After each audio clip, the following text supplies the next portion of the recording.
Hello again, sweet friends. Here again, reading Tales of a Fourth Grade Nothing. We are nearing the end of our read aloud journey of this wonderful book. We are on chapter 9 today, and it's titled Just Another Rainy Day. The next day, it rained. My father asked me how I'd like to go to the movies. Just me? I asked. No, all three of us, he said. Fudge is very young to go, I said. Don't you think so? Maybe, but I can't think of anything else to do with him, and that will take up a few hours. You could give him some socks, I suggested. You know how he loves to play with your socks. Socks won't last the whole afternoon, my father said. That's why I thought of the movies. What'll we see, Dad?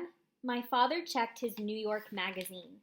A Bear's Life is playing in the neighborhood. How does that sound? What's it about? I asked. A Bear's Life, I guess, my father said. It's rated G. I was thinking of a good Western with lots of action, or else a picture rated R where you can't get in if you're under 17 unless you're with your parents. But my father had made up his mind. A Bear's Life it was. I suggested that my father get Fudge cleaned up, because by then he was looking kind of messy. I don't think my father even put him into his pajamas last night. He's been wearing the same polo shirt ever since my mother left yesterday morning. By 1 o'clock, we were ready to go. All three of us wore our raincoats and rubbers, and my father took his big black umbrella. One thing about New York, it's hard to get a cab when it's raining, but the movie theater wasn't very far away. My father said the walk would do us all good. There were a lot of puddles. It was really pouring. I like to walk in the rain, especially if it isn't too cold out. It feels nice when it wets your face. I jumped over the puddles.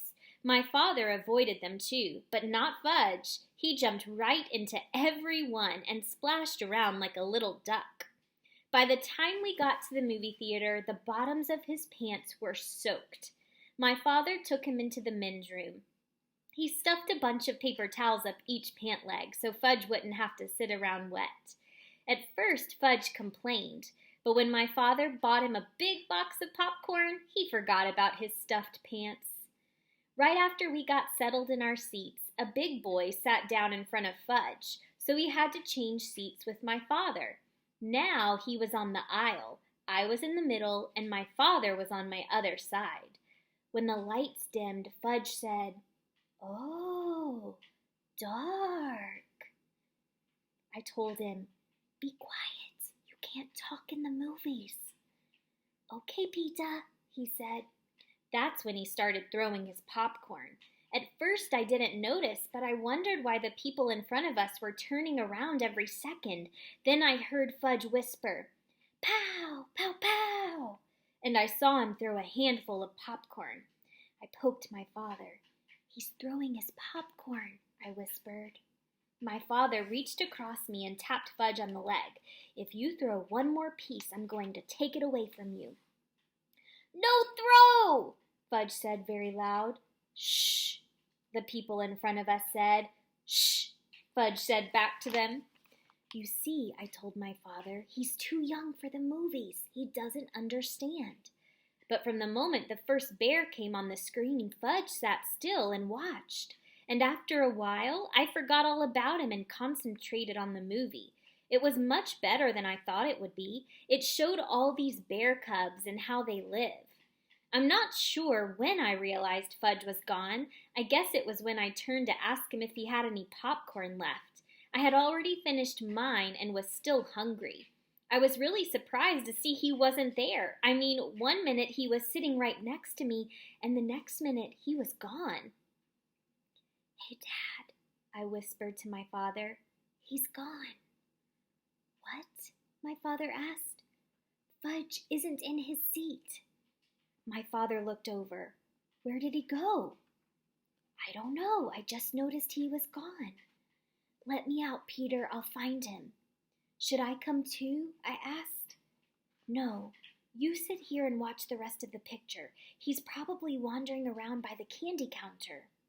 I stood up to let my father out. I wondered what my mother would think if she knew Fudge was lost in the movies. A few minutes later, the picture stopped, right in the middle of a scene.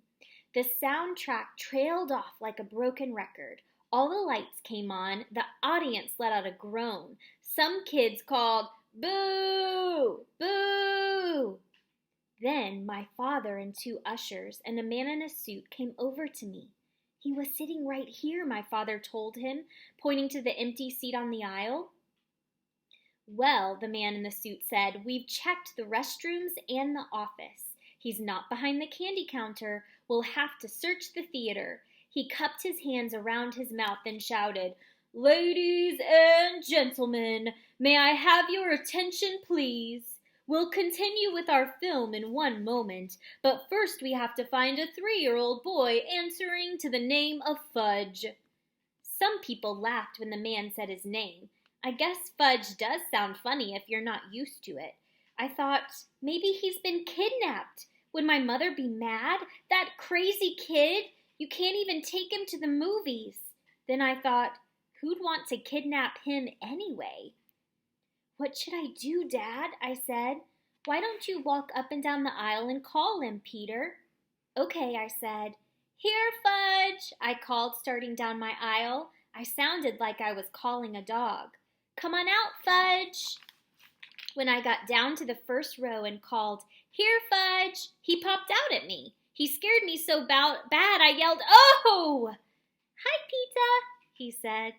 "Hey, I found him," I called. I found him, here he is." Then I turned to my brother. "You dope, what are you doing way down here, and why are you sitting on the floor?" "Wanted to touch the bears," Fudge said, "but bears are all gone." He spread out his arms and said, "All gone," again.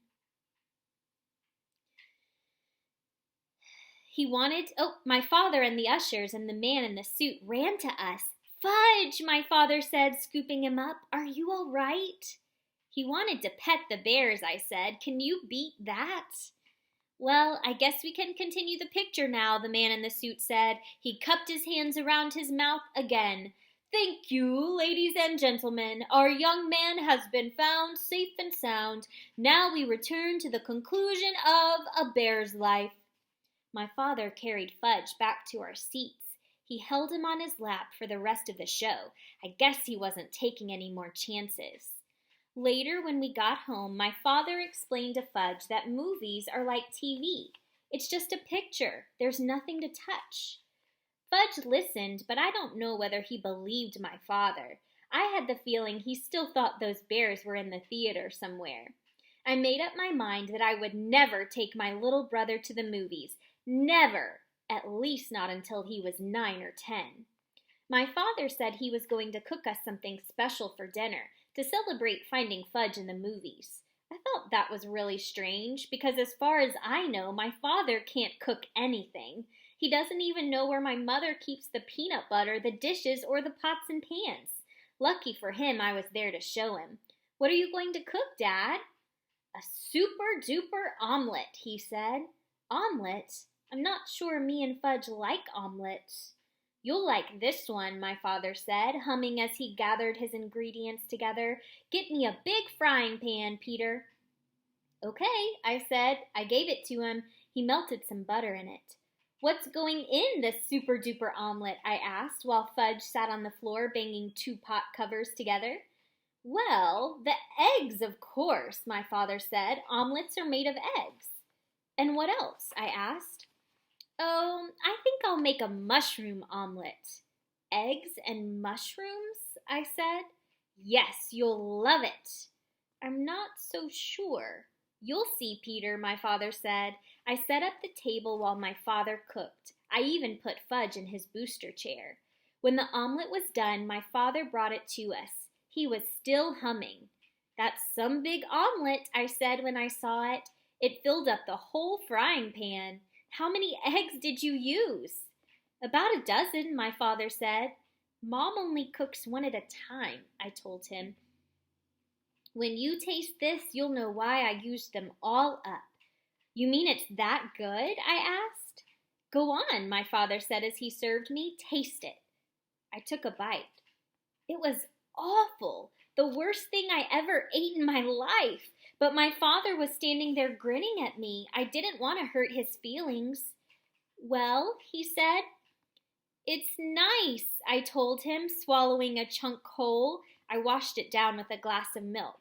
You see, your mother ought to experiment more. Then you'd learn to eat a lot of different things. I don't think Mom ever made me a mushroom omelet, I said. My father put some on Fudge's plate. Then he served himself. Fudge shoved a lot into his mouth at once. I waited, figuring he'd choke on it. Instead, he said, "Oh, good." My father beamed. Fudge wasn't smart enough to fool my father, so he must have really liked it. But a kid that can eat flowers and swallow teeth wouldn't know much about omelets anyway. Then my father sat down and tasted his super-duper concoction. He not only choked on it, he spit it out. "Oh no," he said, "this is awful. Something went wrong. Maybe the eggs are rotten." "Mom just bought them on Thursday," I said. "Maybe it's the mushrooms then," my father said. "Maybe it's how you cooked it," I suggested. My father jumped up from the table and threw the mushroom omelet into the garbage. Fudge started to cry. "Want more? More!" "No," my father told him, "it wasn't any good." Fudge screamed, "Eat it or wear it! Eat it or wear it!" He flung his spoon across the room. It hit my mother's favorite plant. The dirt spilled all over the kitchen floor. "Now you stop that," my father yelled at Fudge. "I'm going to make us nice peanut butter sandwiches. Then you're going to have a bath. Your mommy's coming home tomorrow, and we're going to show her how well Daddy managed all by himself. Peter, where does your mother hide the peanut butter?" After supper, my father bathed Fudge. The only thing he decided not to do were the dishes. He stacked them in the sink and left them for my mother. On Sunday afternoon, we drove out to the airport to meet my mother's plane. On the way there, my father said, "Wouldn't it be fun if we kept all the things we did over the weekend a secret, just between the three of us? Kind of a man's secret." I agreed not to say a word, and my mother was so glad to see us that she didn't even mention the dirty dishes in the sink. 6 weeks later, we were watching TV one night when the new Toddle Bite commercial came on. "That's me," Fudge said. My mother looked up from the book she was reading. "He does look like you, Fudge, but that's not really you." "Oh yes," Fudge said, "that's me. See?" My mother squinted and looked harder. "You know, Warren," she told my father, "he really does look like Fudge." Then she laughed. "Imagine a little boy, another little boy like Fudgy." "It's Fudge, all right," I said. "It's Fudge, all right," my brother repeated. "We didn't tell you, dear," my father said. "We thought you'd like to be surprised, but that is Fudge." "What?" my mother said, like she couldn't believe it. "You see, Mom," I began, "remember that weekend you went to visit Aunt Linda?" Then I stopped and thought about all the things my mother didn't know, like the puddles Fudge splashed in, and the paper towels up his pants, and how he wanted to touch the bears, and the mushroom omelet, and Mr. Vincent and his big cigar, and Janet and her goldfish crackers. And I looked at my father and I started to laugh. So did he. That's the end of chapter 9. See you tomorrow, friends, for our last installment of Tales of a Fourth Grade Nothing. Bye-bye.